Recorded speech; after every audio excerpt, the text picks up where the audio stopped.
Hello, welcome to Black Friday with moi, Brittany Kennedy. Today is March 13th, 2020. It is Friday the 13th, and I'm super excited because I happen to like Friday the 13th. I know a lot of people don't like Friday the 13th because they feel like it's really unlucky, but you should do your research because the 13th, number 13, is actually a very good number. It's not a negative number at all, but you guys were lied to just about everything else. Anywho, that's not what we're here to talk about. Here at Black Friday, we talk about socioeconomic issues that are too taboo to talk about in the Black community. And so here I talk about them. Why? Because I want to create awareness. I feel like awareness will create solutions because it'll get you thinking about the problem and then you'll want to solve it, right? Because we're problem solvers. So, 2 weeks ago, I posted a video titled, Why Are Black Men Not Leading the Black Queen? Oh, yeah. Why are black men not leading the Black Queen? Sorry about that. And I got a lot of really good responses, and meaning I got a lot of feedback. The responses were not so great because people don't like looking at themselves and being held accountable. I don't know, man. But your responses kind of sucked. And they stemmed from basically telling us that we don't know what a queen is. Like we, us women, and we don't know how to be one.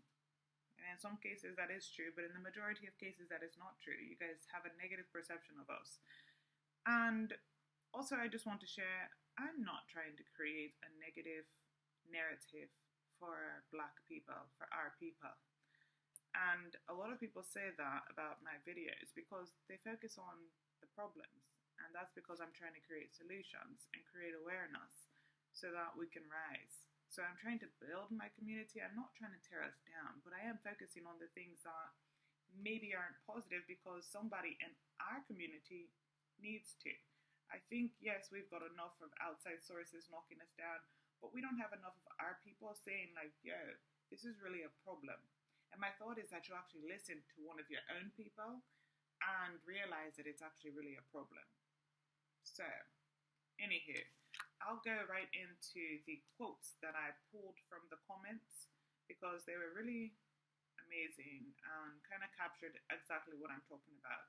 A gentleman who I cannot pronounce his name, so I'm not going to try, but he said, because our woman unconsciously abandoned everything that made her the queen, they have successfully slayed out our standard only to accept that which is from the same people that made us slaves. European mind in an African body will not get us anywhere. Grab the literacy and dump other social engineering mental bullshit. Until we accept who we truly are, Africa may never wake up from this dream. No offense, my queens, we have slayed enough. It is time to start setting in motion things that will guarantee the future of our descendants thousands of years from now. Build us our homes back and kings will rise from all angle. I agree. A female commented and she said, because he has never led on his own, he always needed the queen to support his movement. Someone lied to our men and told them they were powerful over the woman, and all hell broke loose. With all the injustices on women, many men have lost that connection, and they don't have the woman as a support structure. They think they must control the woman. And they don't know how to because it never existed until that hogwash book called the Bible came about with organized religion and destroyed the Black family. Facts. Honestly, I loved both of these comments because they summed up really, truly the essence of really what happened and really what's going on. You guys want to control. You don't understand the difference between control and leadership. So, hey, sorry, we don't follow you. And we don't follow you because it's not a dictatorship. We're not going to follow some kind of dictator or tyrant. We're not below you or beneath you. We're beside you. We're there to be your support system. We are your support partner. We're not less than you. We are your equal. And until you begin to realize that, you're going to have a huge problem with women. And that's the problem, is that society has conditioned you to think that women are here, that we are here to be controlled. And somehow you equate control as leadership. And that's where you've got things confused. But, so that gave me my next title. Or actually, you guys gave me my next title because the men had such negative perceptions of females. You guys commented so much on how we don't stay in our place, how we don't listen to you guys, how we just have big mouths and we don't respect and blah, blah, blah, blah, blah. And so then it got me to think, has the black woman devalued herself? And that's what this video is about. Because in order to be treated the way that we're being treated, we must somehow show you guys that it's okay by devaluing ourselves, either through behavior, mentalities, clothes. But it goes back further than that, because even from like the beginning of time, maybe not the beginning of time, but back in the artisan days, you know, the female body, the Venus, was heavily studied, painted, sculpted, voluptuous, sensuous, sexual, and yes, men were also sculpted and painted naked bodies, but the females were kind of a little bit more objectified. You guys were a little bit more sought in positions of power. We were not really seen in positions of power. We were seen in objects, as objects of sexuality, sensuality, and things of that nature. And that's really not all of what we are. It is some of what we are. We are very sensual beings, but we are not. We're sex objects. And that is truly where I feel like a lot of the decline comes from. And I think in today's society, yes, women, we have devalued ourselves in the way that we dress, the way that we speak, the way that we conduct ourselves, but mainly in our lack of self-love. And I believe our lack of self-love has led others to believe that they can treat us in ways that they cannot, or that treating us in certain ways is acceptable when it is not. And so I think the beginning of really this issue that I'm looking at right now is we as women need to begin to assert ourselves a little bit better. First of all, we need to love ourselves and heal ourselves from the things that we need healing from. We need to learn ourselves, discover, and this also is a process of self-love. We need to learn ourselves and discover who we are as individuals, who we are in our spirit, who we are and where we want to go, and what we're really about. We need to make up our minds about what that is, and we need to stake our claim, because a lot of times we meet men and we don't assert ourselves. We tell them what we want, but then we make little adjustments and we're not really sticking to what we want. A lot of times because we're so fixated on the man, the package, what we want, what we desire in terms of maybe marriage, maybe longevity, stability. We want these things so bad that we're willing to sometimes compromise. And that's not really a compromise, it's really a sacrifice. Because we're taking away from what we really want, which means we're really taking away from ourselves. So when you come and you've got loose ends from your ex-girlfriend that you failed to tie up, but you say you're done with her, if I accept you in that state, then I've accepted less than what I really deserve. And you've seen me as less than who I really am, thus treating me less than what I am worth. And that's not acceptable. But are you to blame or am I to blame? Because I'm the one that kind of devalued myself by saying, yeah, it's okay, I understand. And maybe that was just me being understanding, but you took it in a different way. And that's honestly what happens, and it happens so quickly and so easily that we don't even realize, how did we end up with this motherfucker right here who ain't worth X, Y, or Z? And it's like, well, you knew that he had some decent qualities, but you knew he wasn't the full package of what you wanted, but you allowed yourself to be too understanding, thinking he would grow, or thinking it's just a moment, or it's just a circumstance.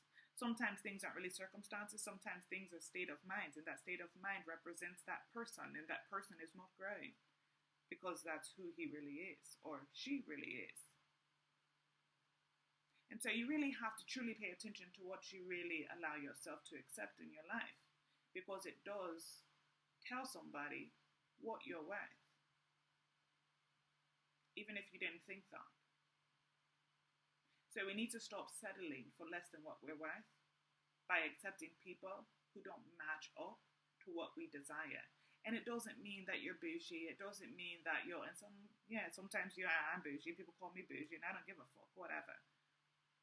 Because I get what I want. at the end of the day, as long as I'm not sacrificing. So, we really, really, truly need to stake our claim about what we want, and we need to be adamant about that. If you're not educated and I want somebody educated, I'm sorry, don't talk to me.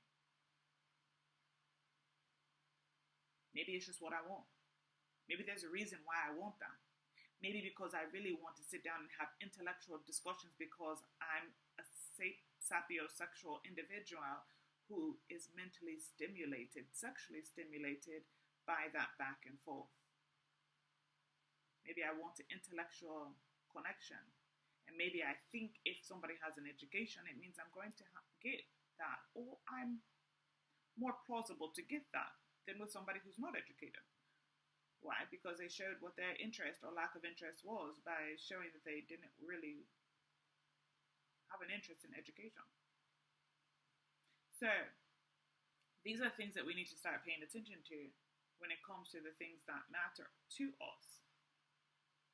If you matter to you, you need to start letting others know that you matter to you. And that will show in the way that you take care of yourself, and that will reflect itself in the way that, or in the people that you surround yourself with, because those people will also be a reflection of who you are.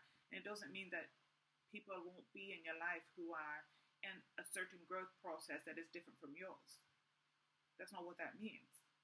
But it does mean that you guys will have a common goal, and that common goal will be to elevate, or whatever the common goal is for you. I don't know.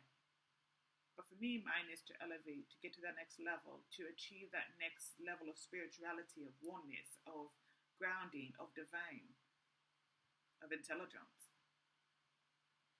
So I really think that, yeah, Black Queens, I think we have actually devalued ourselves. We've allowed ourselves to be devalued. We were initially devalued by society and by men, but we accepted it along the way. And some of us started twerking, and some of us glorified women like Cardi B and Megan Thee Stallion and whoever else that's making all of this look beautiful. And it's not. Don't get me wrong though, you can wear what you want to wear.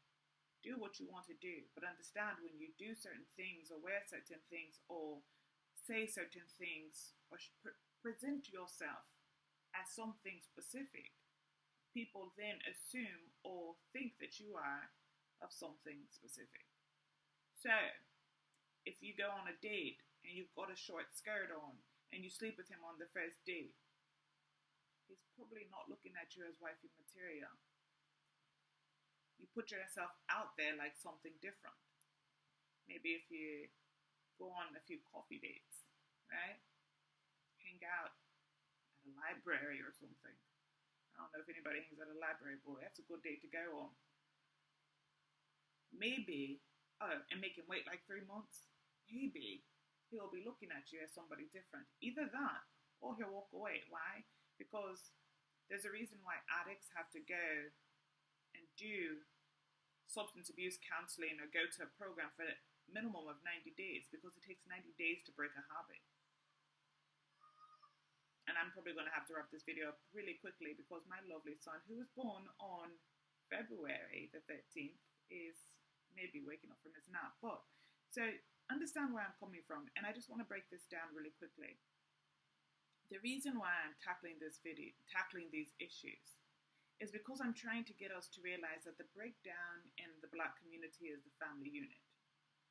And a lot of people have been discrediting what I've been saying, but I came across a video by a man who I'll provide the link in my intro to this video. But I think his name was Dr. Jeffrey something, but he's an older gentleman, light-skinned, African-American, about 70 years old.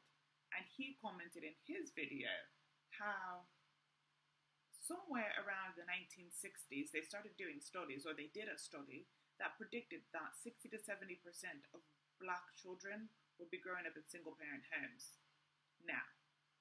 And that's actually what's happening now. And they've been doing these studies tit by just studying our behaviors in our society and our community, the Black community, and discovering that, or predicting that there are certain things that where we would not advance in certain kind of ways, and actually it's happening. It like all their predictions came true.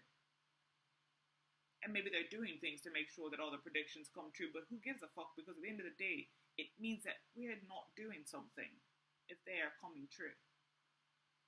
And so I'm trying to get us to realize that unity is what the Black community needs to actually be able to truly rise. And unity is not able to happen if there's no family unit. Because how can we unite with our brothers and our sisters if we can't unite in our own homes? And so men saw this as an attack about Black men not leading. But my thing is that if 60 to 70% of Black children are growing up in single parent homes, it means that there's not a Black father, a Black male figure in that home. And if there's not a Black male figure in that home, 9 times out of 10, they chose not to be in that home. Because 9 times out of 10, the Black woman didn't kick you out, which means that you probably didn't even build the home. And if you did build a home and it didn't work, then hey, you tried. And hopefully you put in a really good try. But if not, it means that the men in our society are not looking at women to marry them, and they're not looking to build families, because they're just having babies, which makes it very easy to walk out on, because they never had the intention to stay there and never had the intention to create anything. They probably just wanted something, got something, and the result was a baby. And I'm not saying that's every man, because it's not every man, and I guarantee you I'll have so many people commenting on this video who didn't even look past 30 seconds saying, I'm saying this about Black women, I'm saying that, I'm saying whatever. But what I'm really trying to say is, women, my queens, what are we doing to help contribute to this problem? Because we need to look at it from every angle. What is the man doing to not be in the household? And what are we doing that leads them not to want to be there? Are we not supporting them? Are we talking down on them? Are we verbally abusive? Do we have insecurity issues that we need to address before we try building with a man? What is it that we're not doing properly that is aiding this problem? Because we cannot say that it's just the Black man. There sometimes it might be, but it still probably also says there's something in us that needs to be worked on, because we chose them as the partner to have a child with. So since that's the case, we need to look at ourselves and find, why did we not know that they were going to be a deadbeat father? Or why did we not know that they had no desire to commit to us? Or why did we not know that they had loyalty issues or commitment issues, or that they were liars or cheaters or whatever? Why did we not know? And if we did know, why did we stay?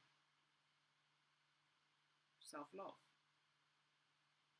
And some of us really truly didn't know, and then we found out when it was too late, and then we were stuck in a position that was like, what are we going to do now?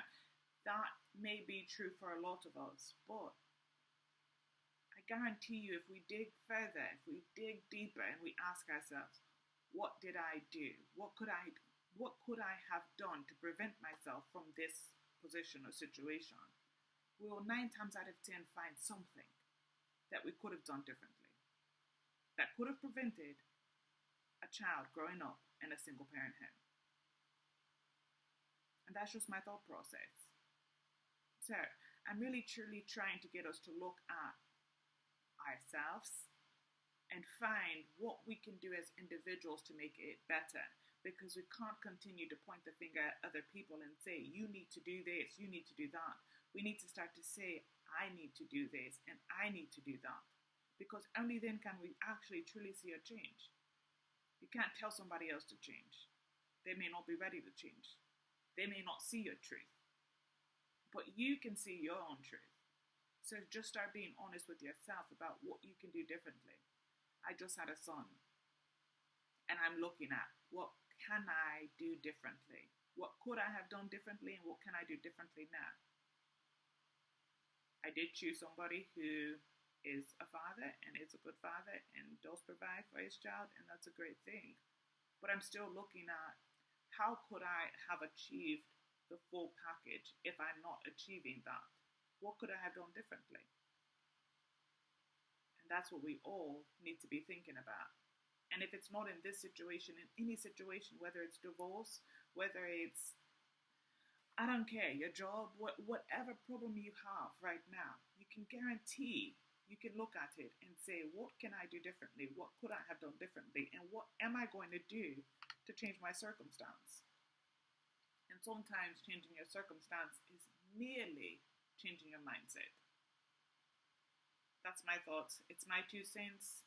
Hope you enjoyed this lovely video. Please share it, like it, subscribe to my YouTube channel, share this YouTube channel.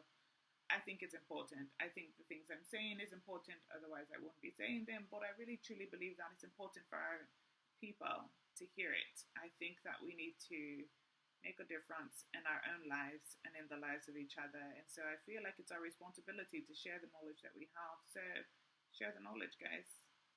Peace.